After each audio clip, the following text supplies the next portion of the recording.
Camera 1, camera 2, camera 3, camera 4,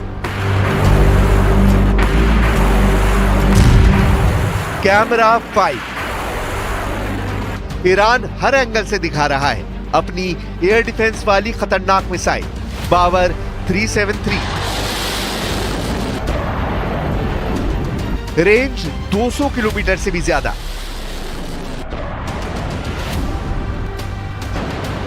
ये Iran का वो एयर डिफेंस सिस्टम है जो उसने अमेरिका की सख्त पाबंदियों के बाद तब खुद तैयार किया जब रूस ने S-300 एयर डिफेंस सिस्टम की सप्लाई रुक गई।